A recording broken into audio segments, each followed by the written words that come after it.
Hello. What's going on?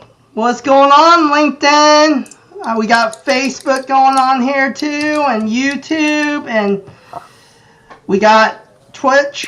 So we're everywhere. So episode 49. So we go continue this series. We've been talking about building your career, and we got Steven here. Oops. We got Steven here. So. And I'm super excited to have him back from last week's episode 48. And we talk about personal branding, right? So this week, we go continue that series, but I want to dive in a little bit more, right? So, hey, Steven, why don't you introduce yourself for some of our new guests here? Yeah, no, thanks for having me here, Kevin. My name is Steven Loon, based out of California. I have a full-time job as a project manager, but the reason why I'm here is I've been creating content on LinkedIn since 2017. I started a 52-week challenge of doing videos every week in 2018, and I've done that ever since. And right now, I'm posting multiple times a week, as well as hosting a weekly LinkedIn Live series as part of my new 52-week challenge this year. Ooh. Awesome. So tell us a little about, when it comes to, I know you're starting to do some career coaching, right? What is kind of your sweet spot when it comes to career coaching? Yeah, so in terms of career coaching, I specialize more on those who are just trying to figure out how to utilize LinkedIn for a variety of reasons. They can be networking, they can be looking for a job, can be how to market themselves, or even how to build their brand on LinkedIn. Because I've done that over the past few years, and a lot of people just are scared to do that or don't know how to do that. So that's where more of my focus is for the career coaching. Of course, I can help with resumes and cover letters and interview prep and public speaking and building confidence in yourself as well. Awesome. And then tonight we got our co-host here as well. We got Eldrick. And finally, we have Jeremy Seebeck. Hello, everyone. He's been with his full-time job, so keeping him busy. So actually, I'm quite pleased that Steven is with us today, because I think most of the time it's me against the entrepreneurs, right? But today, Steven's like me, holding down a full-time job and doing all this sort of branding thing on LinkedIn. So yeah, it's great to have someone with me. So at least the representation is like 50-50. Always been unbalanced for the past 40 over episodes.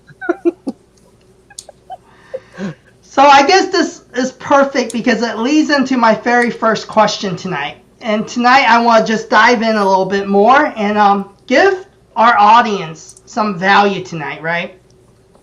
How can I make my LinkedIn stand out? And I know we're all pretty consistent, this overall group, right, with our personal brand and being consistent on LinkedIn. But I want to hear from your perspective. If someone's out there who's new to LinkedIn, searching for a job, or they just lost a job, how do you stand out? Because now we're flooded with a lot more LinkedIn people, So how do you stand out? So we'll go with Steven first, because you're the career guy. Yeah, I would focus on three main things on your profile. And overall, you just want someone, when they click on your profile, that they want to be excited to learn more about you, right? You don't want it to just be blank, no picture, no headline, just all blank. That's boring, right? No one's intrigued, or no one's attracted by your profile. So I would focus on three things. First of all, for your banner photo, make it exciting. And if you're not creative like I am, and you could just go to Canva, go look up LinkedIn banner photo, find a template that you like, and just change the words there. So that's what I do, and that's the first thing that people see, and that grabs people's attention. The second thing is your headline. A lot of people just say what they are right now. So a lot of people say, "Oh, mechanical engineering student" or "project manager at this company." But yeah, I get it. That's your job. It just doesn't excite people. So what I tell people to put in their headline is put in a title that you want, right? Because that's what you get searched for, right? If you're looking for that next level up or looking for a different type of position than where you're in right now, put that into your headline, but also put in your mission statement or your mantra into your headline, because that gets people asking questions. For example, the tail end of my headline says, helping people achieve success in their careers. And you look at my profile like, oh, how do you do that? And then you can read more. And then the key is your headline is what shows up when you comment on people's posts. So if your headline's engaging, it grabs people's attention, they will go to your profile. And then in your about section, the third part, you want to tell a story. You want to talk about who you are, where you came from, what are you passionate about, how you became passionate in it, and always have a call to action. What do you want people to do after they check out your profile? For me, for example, I'm looking for speaking opportunities just like this. I'm looking for coaching clients. So send me a message. We'll talk, or this is how you book a call with me. So make sure you have all these three elements to grab people's attention and to get people to reach out to you for the right reasons, for the reasons you want them to. So when you said, Stephen, I think that's really good too. When you said a mantra or a mission statement. So what if I'm a kid right out of college, zero experience, right? How do I define my mission statement? Yeah, well, you ask yourself, if you're studying, let's say, engineering in school and you just graduated, ask yourself, why did I study engineering? And that's your passion, right? You better hope the degree you got it in is what you actually want to study, not what someone else wants you to study. So, I would start there. Ask yourself, hey, why am I studying engineering? Because I'm passionate in understanding how how different things move and making an impact on the world, or something like that. So I would start there. That's awesome. Well, Jeremy, I know your LinkedIn is unique, right? Because you're still working in the you're still working in the field, you're a full-time, career man. And how have you set yourself apart? How have you made your LinkedIn stand out? Okay. Let me just comment on what Stephen has shared, and I really like what he shared, because really practical tips, right? Go to Canva if you don't know what to do. So I really appreciate that kind of practicality in directing people what to do and what they can do. And I like his little bit about you better know why you went to engineering, and I was a bit laughing at that, because what if that was the only choice I have and that was the only course I could get in? So if that's what happened to you, you have no other route but except to take engineering. Then you better figure out what your strengths are and try and put something on your value proposition, on what you can hope to contribute to the organization that's looking at a profile that might be thinking of hiring you.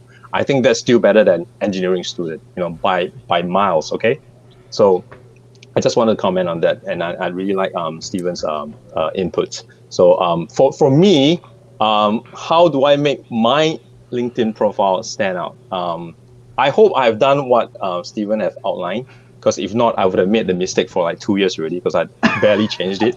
I only recently changed my profile picture, finally got to getting it professionally shot, because my last one just couldn't make it, and it made me look very young, because that's at least like 5 years younger. So I finally corrected that. I think what Stephen mentioned is all on point. Those are the things I've tried to do. But I think apart from that, because I'm full-time work, and the reason I'm doing really on LinkedIn is what I'm doing on LinkedIn is I won't say to find a new job lah, but really to enhance and entrench my position in my industry, which in this case is retail. And the reason I'm doing that really is that I hope to open myself out there using LinkedIn as a platform to reach out to learn and work with other collaborate with other retail experts, the real experts. I never think that I was an expert, hence the hashtag new retail guy. I think I'm still fairly new. And there are also a lot of new things happening every day. His So new after 25 years, still new. Every day. Every day. everything is new, especially in retail, right? We have this saying, right? Moving at the speed of retail, which is really fast. So I think the way I try to make it stand out is content, right? And I think it was about, well, I can't remember, 2019. So it's about 2 years back. I started doing sort of a video content because I thought that firstly, retail should be very visual. So I started taking the camera, going out and shot videos of stores. Try and it's also a learning for me because I try to go into a store and see, hey, what makes the store unique? Is it the technology behind it? Most of the time, I try to look at the technology part because that's my job, right? Or is it a service aspect, or is it certain layout, or the entire concept is different? So I try to go in and do this kind of sharing. And from there, I guess I gained more, I won't say recognition, but at least it stood out for other people in retail all across the globe who could be interested in what's happening in retail in Asia. And I think that's kind of what hopefully made me stand out because after that, I guess like 2 years down the road, last year I was invited to be on a retail transformation event with really the big greats of retail. The experts were also on, although I had a small portion. I was really happy. So I thought that was something that helped make me stand out, the video content that is relevant to your industry, that people find value or are just curious to know because they have not been here, or they just want to see a different aspect from what they're used to. So I think there's a lot of value there, and that's what I did, in short. That's awesome. Mm-hmm. And then Aldrich. I'll just keep it very simple for me because I didn't think too much when I constructed my LinkedIn profile.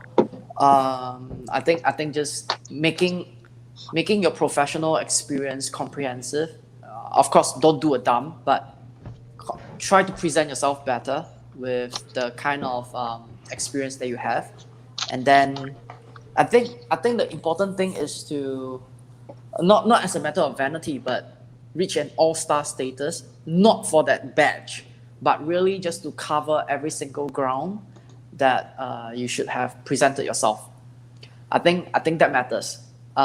So for those, in fact, when my coaches and mentees ask me about, I don't have the experience. So when people ask me about the experience, what can I say and what can I present?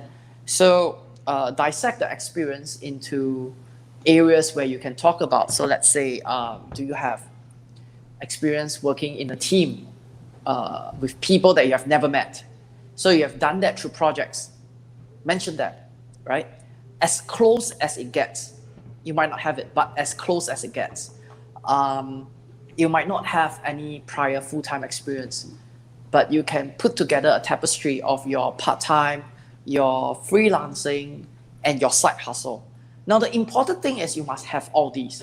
So my proponent is get your ass out there and do some work. If you're doing nothing and hoping that something is going to happen, it will never happen. I'm sorry to say that. You can fake all you want, but it takes an experienced eye to look at the profile and say that this guy is bullshitting. Or this girl is bullshitting. So Aldrich, so you being the copywriter, right? I get this question a lot from people who they're not entrepreneurs. They're out there looking for a career, and they go, okay, where do I start? What kind of content do I share on LinkedIn, right? Okay, I have to post every day. What do I post? Keep it simple. If you have to think very hard about the content to post, you're on the wrong direction. Because if you are focusing on your effort metrics, if you are focusing on a daily frequency, then focus on yourself. You will always have a lot of things to say, and on the environment that you are in and how you're interacting with the environment, right? It starts with yourself, so start with me. And then once you become more self-aware about the kind of things that you want to talk about, you like to talk about, then you can you can slowly tell people that this is something that you believe in, this is something that you like, and this is something that I can do all day, like what Steve Rogers say, right? But the thing is that you have to start with yourself. Golden rule number 1, and never forget this: don't copy others. It's not worth it. I love it. It's not worth it, because you're just going to be buried. Like totally, you're just going to be buried. So start with yourself. Have an honest conversation with yourself in a post. And then when you're comfortable with that, start with you as in others. So what you think about others, what you observe about others, what you observe about the environment, and then you talk about us. Then you can talk about ecosystem. So by then, let's say if you post every day, by the end of 30 days, you would have a combination of the 3. You can be more flexible with that. And you don't always have to start off with shiny objects.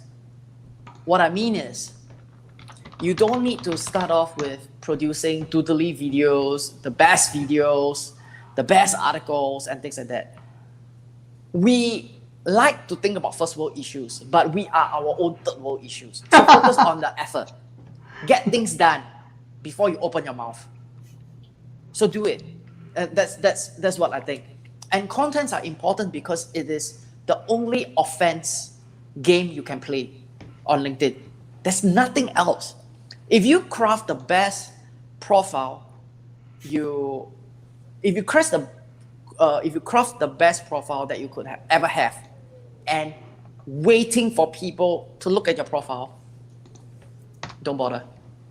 Craft the profile, draft the content, and indirectly push your profile out to other people. That works a lot better. No, this is great because it's so true. I think just being original. I can't believe how many times I come across people trying to duplicate someone else. Oh, well, Shay does this kind of videos, or oh, Gary V is like this. Well, you're not Gary V, so you don't have his personality, you don't have his story, you don't have his experience. It's like saying, hey, I'm going to be Brad Pitt, but I don't have his looks. That is impossible. Good luck, Kevin. So I think you have to think about all those things when you're doing LinkedIn, right? You have to be yourself. Well, you have to know yourself, right? And I think that's where, I think Steve and Jeremy Eldrick, we all can agree, just be original. And everyone has a story regardless if you have experience in the workplace or not, right? What is your journey in college even? What were some of the challenges you faced, You can talk about those things.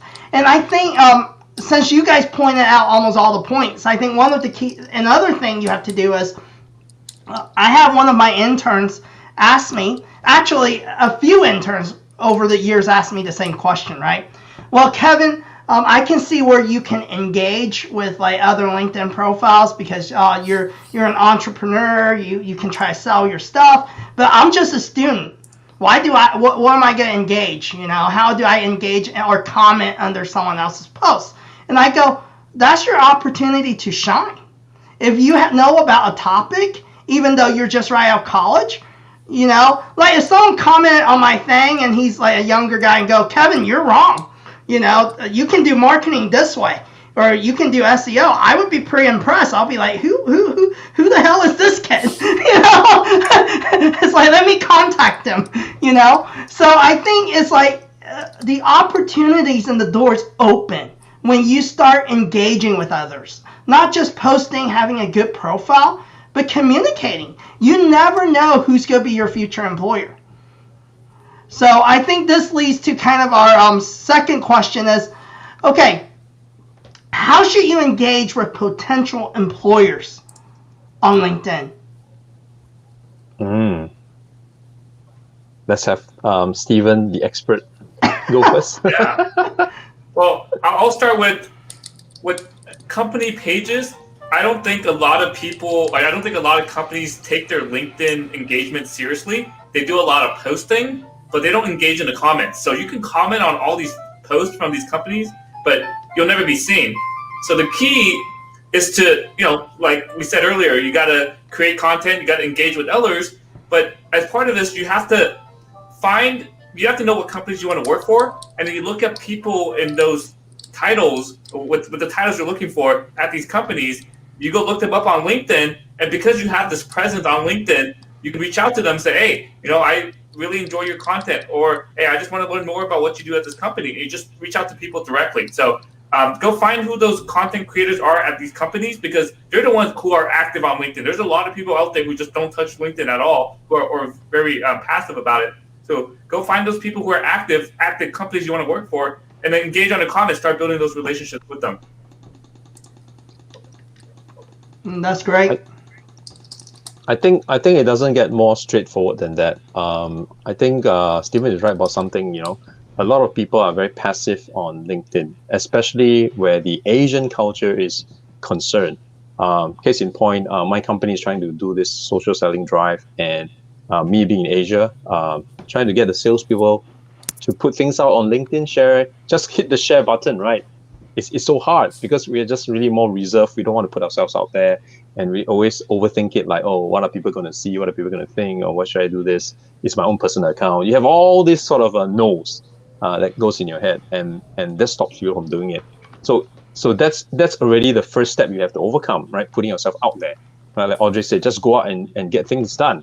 That already is a hard step. So if you look into the next level, which is right, you want to look for a potential company you want to work with, you want to go and engage with this employer. I think that's like trying to fly when you can't even crawl, right?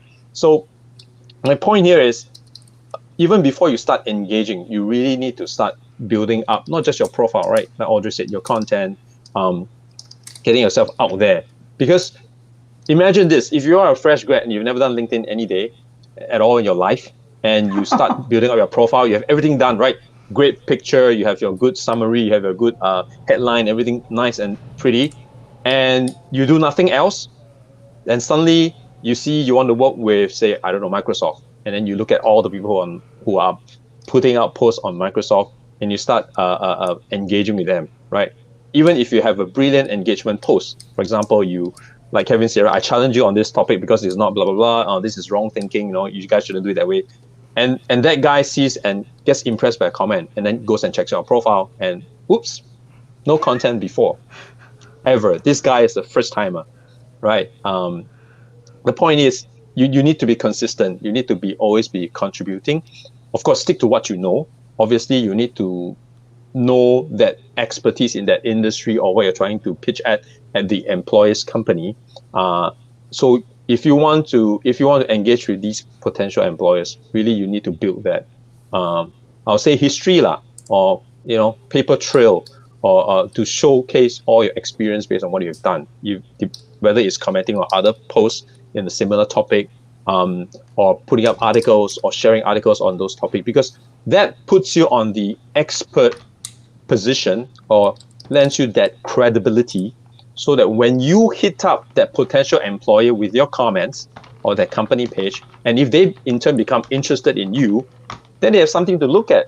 They need to know that you're consistent, that you've always been on this topic, you're passionate about it, and that will increase your success rate with that potential employer. Because the point is, if you go and hit up this employer on their website, or you go and apply for a job, etc., you probably only have one shot per employer, per company. They're probably going to take a look at your profile only once before it gets shoved into a pool of 10,000 other applicants, right? So imagine if you have only one shot, you got to make it count. How do you do that?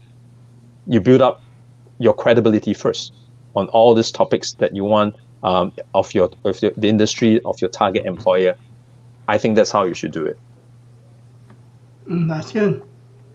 Yeah, this is why your LinkedIn profile has to be up to date, and you have to have that call to action, or you have that engaging headline, because as you're engaging with people, you're not telling them directly, hey, click on my profile, but you want them to click on your profile to offer you opportunities if you want to work at that company. So, you agree with you there, Jeremy. It's twofold, right? You have to have a good profile, but you also have to engage as well. You can't have either or. It's just not going to happen. Right.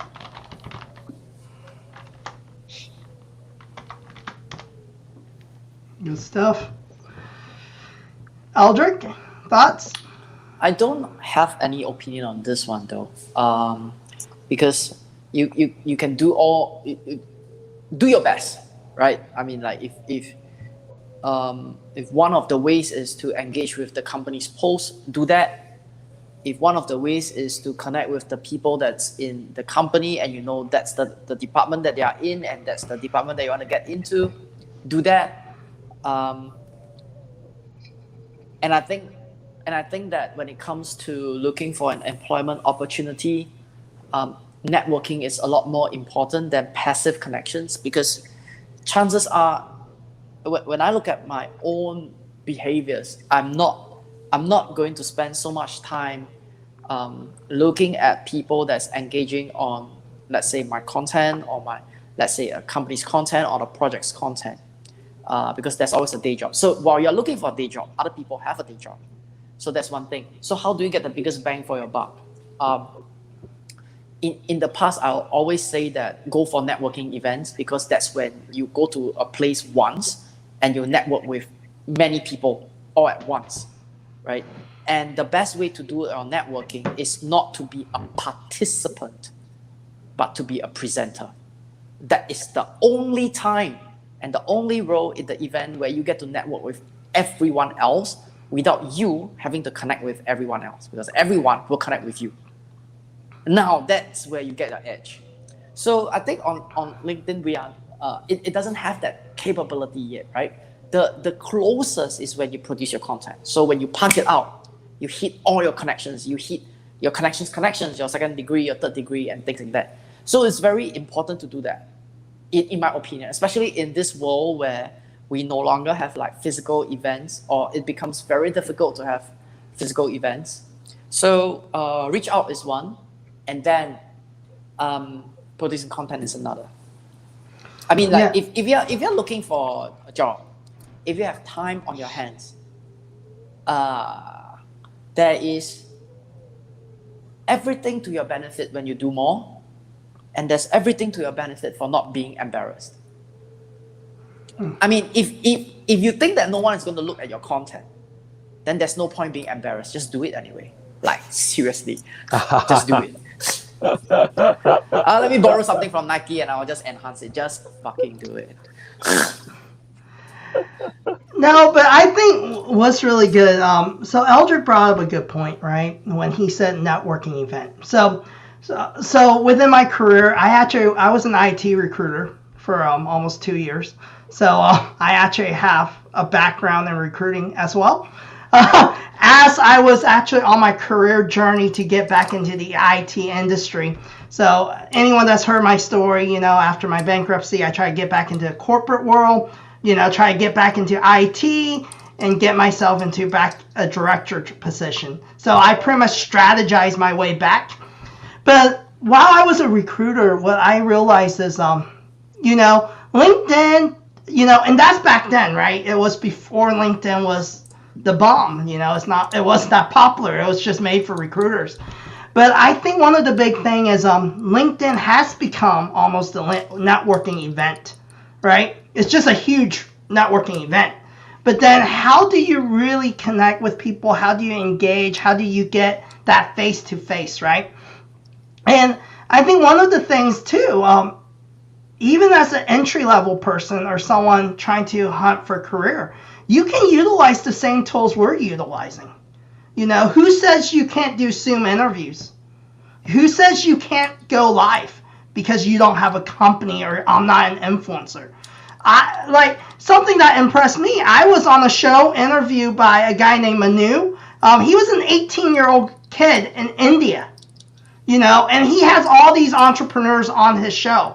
And pretty much he reached out, he goes, I'm a young guy in high school, and I'm trying to figure out my career path, and I'm just reaching out to different, professionals that, I'm interested in their career. Can I just interview you? Wow, that's cool. Even as an entrepreneur, how can I say no to that? I don't want to be the douchebag and go, I don't have time. It's like, hey, he's trying, and now he has like hundreds of episodes, right? And I'm sure that kid's gonna get a job whenever he graduates, because he has a huge following on LinkedIn. It's like a smart concept, But I've seen people like who came into my office and then I ended up, getting them an internship, hiring them because they came into my office and go, hey, I'm just interviewing marketing people, and do you have time, in your calendar to interview? I always say a lot of professionals, especially executives, they love to tell their story. They love to talk, right? We want to put ourselves out there too, and we love to give advice. Human nature, right? We have a harder time to listen, but we're great at teaching. Just go scroll through your LinkedIn feed, right? Everyone has an advice. If you ask something on LinkedIn as opposed to a question, you're going to get engagement. Like if Kevin played dumb, hey, what's the best time to post on LinkedIn? Or I'll get like a bunch of comments, right? So that's the key. Like sometimes looking for the future employer, I call it employer stalking. You start finding people within that company. You start engaging on commenting on their posts, make friends, build relationships, hop on a Zoom call with their secretary, not necessarily the executive, and slowly make your way up there, right? It's just like anything else. It's the same thing with sales. I don't go, I'm going to target this big company and I'm going to sign them tomorrow at J29. No, I'm going to build some relationships first. Because Johnny, who's the guy that's in charge of HR, recommended Kevin to the marketing director. I have a lot better chance of getting in than me going directly to the marketing director. Hey, I'm a marketing company. Yeah, so is 500 other marketing companies hitting me up. Get out of the way, And I think you have to look at that when you're trying to look for an employer. There's a lot of applicants out there, right? How are you going to strategically get in the door? And the best way to get a job, I think we can all agree, is know someone in the company. I know even for me in the past, most of my job opportunities came from someone referring me, or a friend of mine said, hey, you need to take a look at Kevin's resume. It got me through the stack, right? Yep. So that's kind of my thoughts, but yeah. It's always the referral, which was what did it for me. When I came back from Shanghai, after being 9 years away in China, I came back to Singapore. I had no referrals because all my contacts were in China. So who's going to refer me to a job in Singapore? I got nothing. I got no one to. So that was a huge challenge. And when you talk about referral, actually, we're talking about the same thing. It's really about building your credibility. No one's going to refer you if you are the douchebag, right? No one's going to refer you. You have nothing to show for. They don't know you.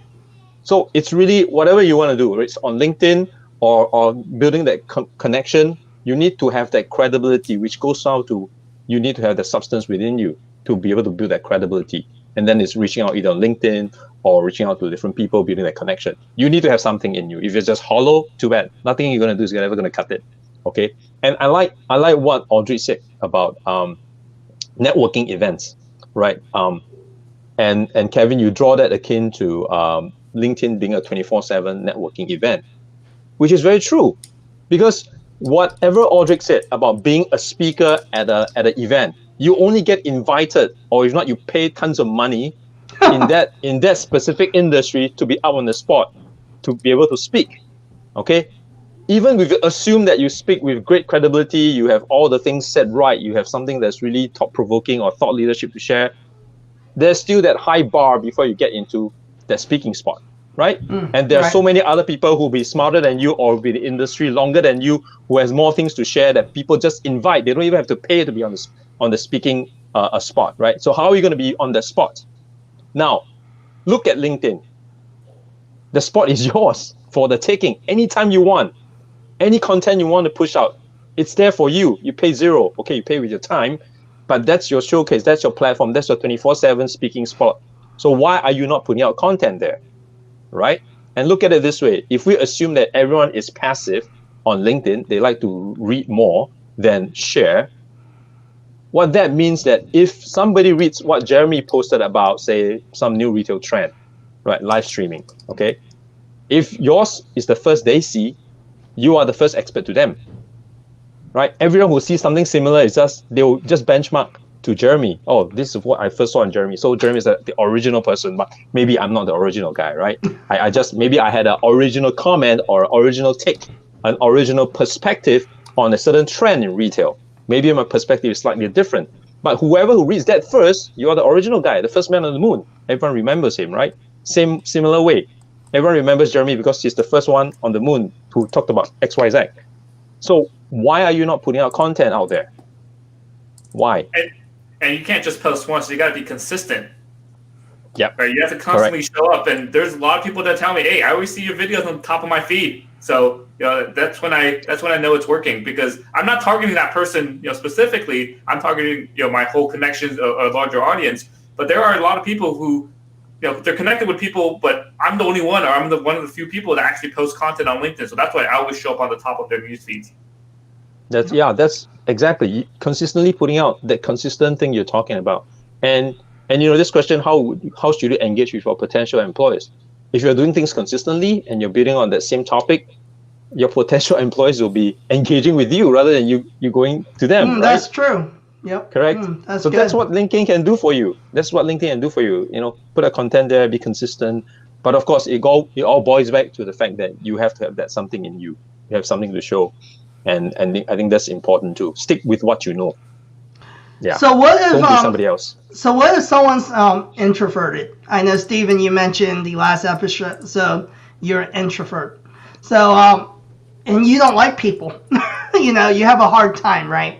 Putting yourself out there, engaging, it's just uncomfortable. And let's say maybe your career path is more an engineer or a programmer, someone that's more behind the scenes.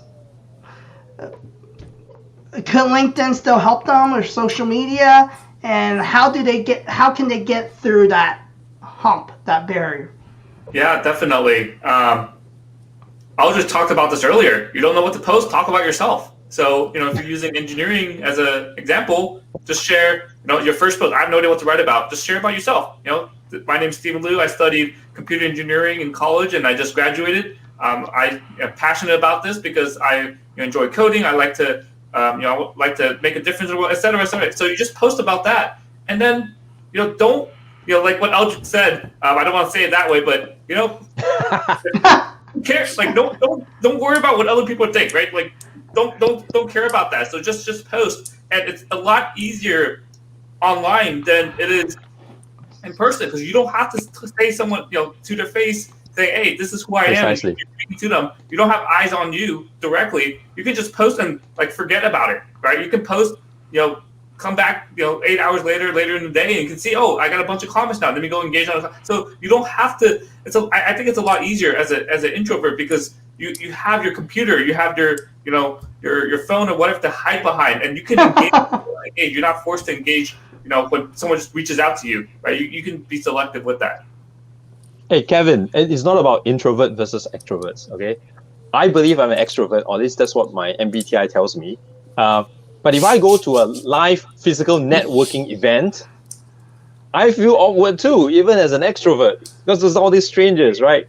And I'm probably, and that person on the other hand is probably as awkward as I am, right? Even though, despite the person is an extrovert or introvert, right? So it's not about being extrovert or introvert. I think it's really more about you need to do it more, and then you establish that comfort zone. Because if I've never been to a networking event, I go for the first time, I'm going to feel awkward, no matter I'm an introvert or extrovert. But the more I do it, the easier it gets. It's the same as putting content, right? The more you do it, you're not a true extrovert then. Because if you ever go to a networking event with Jennifer Kwok, my wife, she's a true extrovert. I'm like, she makes best friends with random. I was like, this person's not coming to our house for dinner. It's like, oh, okay. You just met them at the conference. It's like, okay. So, I mean, I think there are people that are true extroverts, and they just make friends with everyone. Because I'm like you, Jeremy. I'm pretty outgoing. I put myself on live shows, but when I go to a networking event, I'm usually pretty quiet, and I usually hang out with my team or people I've met from years before, and it has to be someone I really want to meet before I start like really trying to talk to them. So I think it just depends. Yeah, I warm up very slowly, so I need to meet the person multiple times before I warm up to them. Yeah, so I'm the inverse of the both of you. Yeah. Oh yeah. Yeah. When I'm out, I'm extrovert. When I'm home, don't talk to me. Yes. That's but anyway, on the point of how do you engage with your potential employers? How do you get their attention?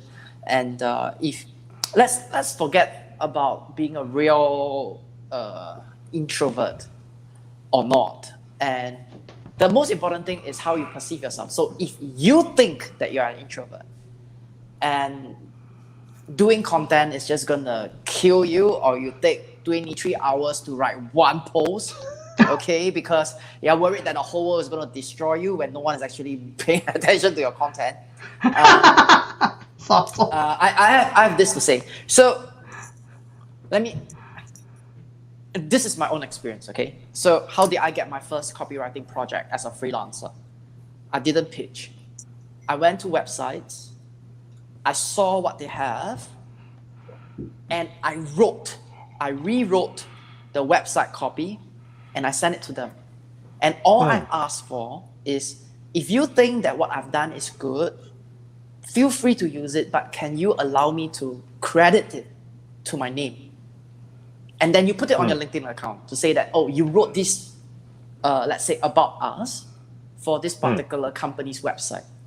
So find a way and do good work, because the best way to get people's attention is when you have solved, past tense, you have solved their problems. Talking about their problems don't solve their problems. So when you solve their problems for them, without them having to ask you to do that and things like that, I guarantee you'll be appreciated. So it works for people with technical backgrounds too. So if you do software or you do security and things like that, go study the domain. Right? Go hack into their system. Hack into their system. Take a few pennies. Take some money. It'll get their attention. You'll get hired. I don't recommend that, but I think if you study security, then chances are you will be able to tell loopholes that's out there that can be at a very low level, and then try to solve that problem with tools that are not very expensive, presented to them. Right? So you work your way in without getting through the process. Prove your worth. That's what I think. If you are a real introvert, so it's like don't think about the pay first, work first, and let the pay come to you. But do that when you are in school. Don't do that when you have financial pressure. Then nothing you do is going to be good, because you are always worried about the money. That's good. What I think. Yeah. And I think you have a good point too. Like, I think a lot of people don't want to put out the elbow grease and like actually work for it. Like if you're entry level or you're trying to switch careers and you don't really have anything to show for it, why get to get paid? Just show people, maybe do something, put yourself out there, do a project or something, ask for mentorship. I think it's so important, is just trying to find that opportunity to get yourself in the door, your foot in the door, right? So this kind of goes back to previous questions that we asked, right? I want to talk about really strictly, you guys all produce content, and how to produce content that is more relevant to the position that you're in. Well, I don't. The content I produce is really more specific to my industry. So if it's relevant to my position, then really it's about talking about marketing in retail. But that's not what I do. My approach is really more of trying to look at retail as a industry itself, see what are the problems there. It could be an area that I'm not familiar with, right? For example, payments, e-payments. it might not be something I'm familiar with. For example, live streaming in China, how do they sell and all that. So really, I think the content I produce is something specific to what my mission is, as stated in my headline, right? So I do and focus on contents in the aspect. And just for everyone's reference, my headline goes something like, I envision that retail has to be online and offline at the same time, right? It's not just about everything going physical or everything going digital. And the retail is not dead, physical retail is not dead. It's about having both so that retail will flourish. So in that area, based on that mission statement, I try to look at content and comment on that, right? For example, recently there's news in US that Disney stores, they're looking in cutting back, 20% of their stores. I can't remember the number, but the point is they are closing more stores because they realize that, everyone's going online, right? The numbers are telling us everyone's going online. Let's close up those stores that are not performing. But that's wrong, right? I saw somebody comment on it, and I just threw it out as a question, right? See what other people think. But to me, it's really more like that's wrong. It's the wrong thing to do because you are in the toys business, right? Kids like to go into the toys and look and feel and try and bargain with their parents to buy one more, right? That kind of thing. So if you close your stores and just put everything online, I don't think that's going to work. I don't think that's good. And the numbers are probably a bit skewed because with the pandemic, everyone's buying online, right? But it's such a physical thing. So yes, you might want to cut back, but don't overdo it, or maybe you shouldn't even come back because the numbers are not telling the actual story. It's a bit skewed. So to me, producing content that's relevant to my position to me is more of what I believe in, the mission I'm trying to do on LinkedIn. Which sort of relates to my personal brand. And it's really more of sharing perspectives of the industry. And hopefully in that case, it's relevant to my job, my industry. And that's where I go in to be more focused on. Yeah. That's good. Yeah, I would say my content is pretty general. Like you said, Jeremy, what's my mission? What's my brand? So my brand is career advice, helping others achieve success in their career. So all what I share in terms of my content, it applies to whether you're in school, whether you just graduate, whether you have years of experience.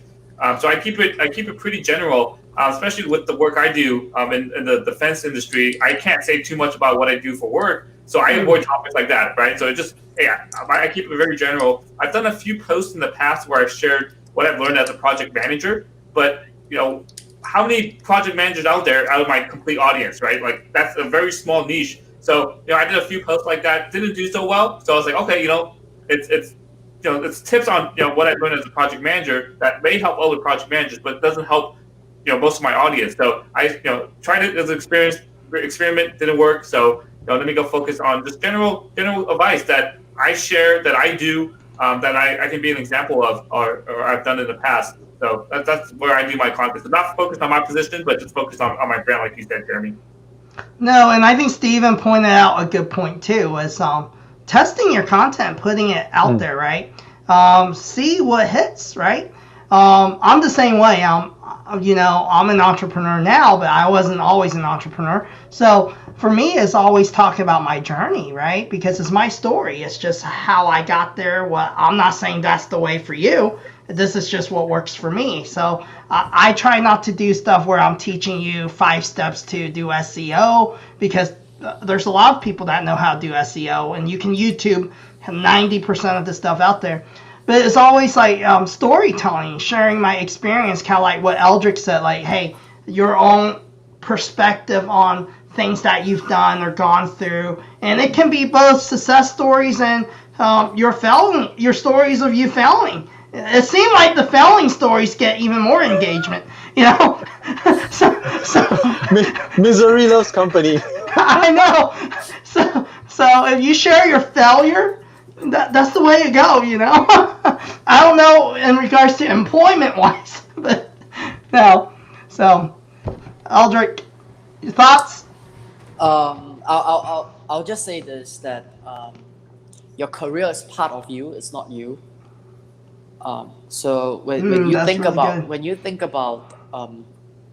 like just trying to showcase yourself and trying to have to sort of to claim a spot in life where you live, focus on the business of you, like like you see yourself as a business. What are the kind of things that you do? What are the kind of things that you believe in? Okay, what are the kind of things that you don't believe in? And just do that. And if I can just make a comment on that, try to avoid sexy phrases or overused phrases. Things like start with why, don't cut it. I'm very sick of it. And when people keep telling me start with why, there was once I was doing content and then I keep getting the same comment from the same person on different days. You must know your why. You must start with why and things like that. So there was one. Was that person Simon? Was that person Simon? No. Then you would have made it. His work got misinterpreted. But anyway, so that's not the point. But so the same person was like on my content on different days, keep saying like you must know your why, you must start with why and things like that. So there was once I was so fed up, I decided to respond. Because these days I don't really respond due to time. So I said, there's no point to start with why if you are always stuck with why. Do something, my friend.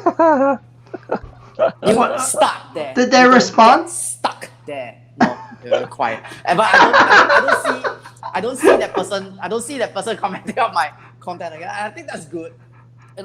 So avoid the hype. I mean, like, it's good if you believe it, but always try to understand what the hype is about and what the author is trying to tell you. He's trying to inspire action. He's not trying to tell you, know your why, and therefore money will come to you. No, know your why, do it. Okay? Know your why and do it. Stop it. Sergio said what's up. Okay, that's funny.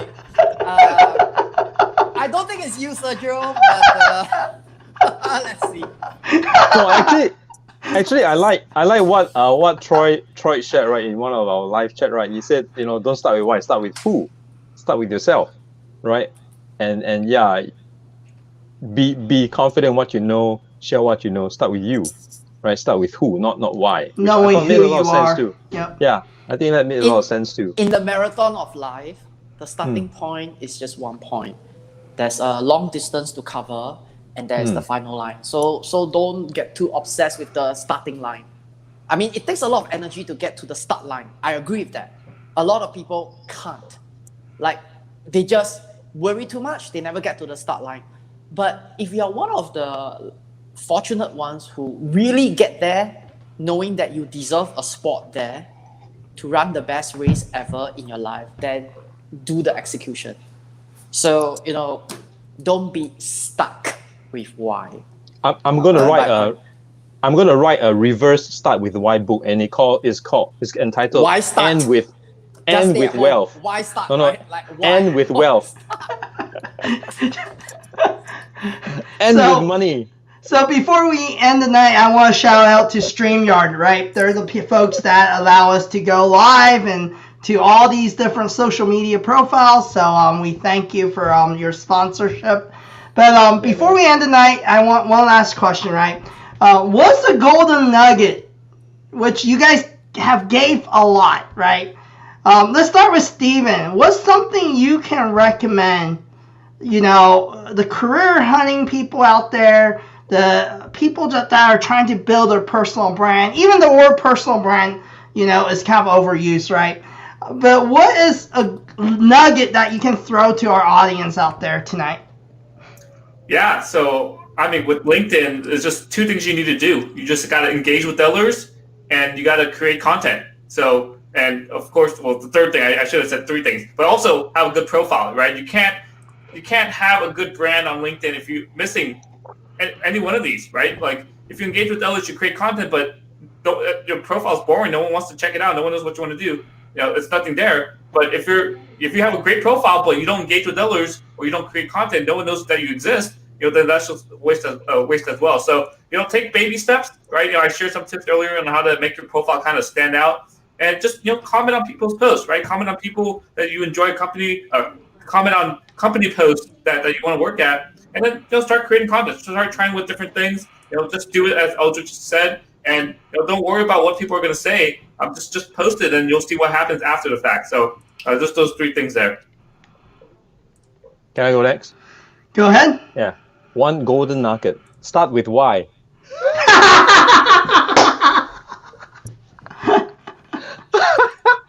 No, just kidding. Nice. Boom. I think it's pretty easy, right? I'll just take one word off that. No, start. It's exactly what Steven said, right? Start. Why? Because, I put why there. Okay. Start. Why do you start? Because it's not going to be easy. I mean, when I first started, it's so tough. I think of all these things that, whatever you go through, right? You think, what's people going to think? What's my company going to think? What's my boss going to think? I'm on LinkedIn. Am I looking for a new job? Blah, blah, blah. All these things, all these questions will come to you. Like only when you start it, then you realize that through experience, over time, you know that all these don't matter. And it's good to start because you might not know what you want to do yet. You might not know what your mission statement is. But once you start, it gets you learn along the way. You're not going to get it right the first time. Nobody does. Nobody gets it right the first time, right? So you have to start because that's the only way you will learn. That's the only way you will improve. And that's the only way you become more refined on what you're trying to do on LinkedIn, right? The only reason why I can tell you what I'm doing in this live is because I started 2 years ago and I'm still learning, right? But the important thing is I learned so much from experts, from just reading, I no longer need to fake it because I think I know this and that based on what I read. It's not what I came up with, but I try to remember, and then I form my own opinions, and I can form my own comments, right? And I can engage with people. So just start. There's no downside. There is no downside. Just do less Facebook. Yep. Just start. Do less So Facebook that's to do me. LinkedIn. Is that what you're trying to say? Well, if you have like X amount of time, you need to shift it around, right? Do less Facebook, right? So just start. Yeah. Okay. For me, if there are many ways that you can achieve your objective, but if you're going on the content route, my mantra is very simple: quantity over quality. Now, why? And I'm not encouraging you to spam and things like that. But what I'm trying to say is this: if you put quantity at the core of your work ethic, you put control back into your hands. Producing 1 a day, 2 a day, 7 a week, 14 a week is in your control. You can do it. If you put quality at the core of your consideration, every time you want to do content, you will never do it. You're going to be worried about the quality of the video, the quality of the message. You're going to worry about the people that's going to throttle you. You're going to worry about embarrassment. You'll never do that. So quantity over quality. Put the control back to yourself. I think that matters a lot. You can control how many pieces of content you want to produce. You cannot control which one will go viral. You can't. So do it. Do it. Unstuck your why and do it. Please. So I'm gonna end here with a little to paint a little picture for you guys. So I grew up, in the pretty much the Christian world, right? So I'm a Christian myself, and I used to have a lot of single friends, and they always tell me I'm just gonna pray for that perfect female, that perfect girl to come. I'm just gonna pray for my wife, right? Because a lot of religious guys, they like to pray for things, which is great. Praying is great, and I believe in miracles. But if you're stuck at home and all you do is pray for that wife, what are your chances to meet that person if you never actually take action and put yourself out there? How is that girl gonna find you?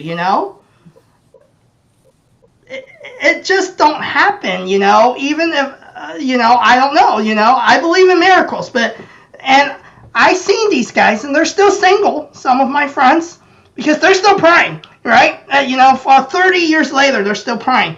And it's like, you have to put yourself out there. You gotta get active. You gotta engage with the girl. You gotta talk to them. You gotta do something. You can't hide at home. It's the same thing with jobs and opportunities. It's not just gonna all of a sudden fall in your lap because some entrepreneur's gonna go, oh, that's the guy. Let me go ring his doorbell and find him. If you don't put anything out there, that piece of paper, that resume, isn't enough in today's world. So I always tell people, you have to open the door yourself. No one's going to go open it for you. It's not like, oh, Mr. Kwok's got to go open that door for you. I'm going to open the door for myself. So And I'm closing it for myself.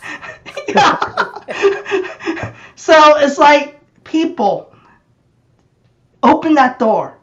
If I go do anything tonight, it doesn't matter if you're an entrepreneur, doesn't matter if you're looking for that special someone, doesn't matter if you're looking for a new job, career. In spite of unemployment rate, there are still things out there if you go and open the door. Take action. Do something. And if the opportunity's not there, you can create, just like Eldrick said, you can freelance. The market has changed, and I'm seeing that every single day. So before we end tonight, episode 50, it's going to be next week. So we go continue building your career in March. And I have a friend of mine, Hillary Corna. She worked for Hillary Clinton? No, Corna. So she wrote a book called One White Face, and it talks about her being a Caucasian female going to work for Toyota in Japan, and how working with some senior executives and her experience, and about standing out in a culture that was very different. So she's going to be with us next week. So hope for those of you out there, hope you guys can join us. And Steven, what's the best way for people to add you and follow you? Yeah, you can connect with me on LinkedIn. I connect with everyone. I accept all connection requests. All my posts, I put the hashtag there, Steven Helps You. So that's a good way to look me up. And once you connect with me, I always send that message and always engage. So if you need any help with your LinkedIn profile, your career, or just need help starting with creating content, reach out to me and I'm happy to help. And look forward to checking out all my posts. I post multiple times a week. I do a weekly LinkedIn live stream. This week's actually pretty crazy. I think I'm on 4 different lives this week, and I did 2 podcasts earlier in the week. So the marathon. Opening the door. Yeah. For myself. Despite being an introvert, right? Yeah, exactly. Start. Yeah, Despite just start. being an introvert. Awesome. Well, appreciate everyone. Thanks for everyone. I think we maintain almost the same viewership the entire time. So thanks for sticking around, and appreciate all of you, and look forward to having you for episode 50. So Big 5-0. Big 5-0. Later, folks. Hey, thanks, Steven. See you. Thanks, You're Steven. welcome. Have a good one, everyone. Bye. Thank you. Bye.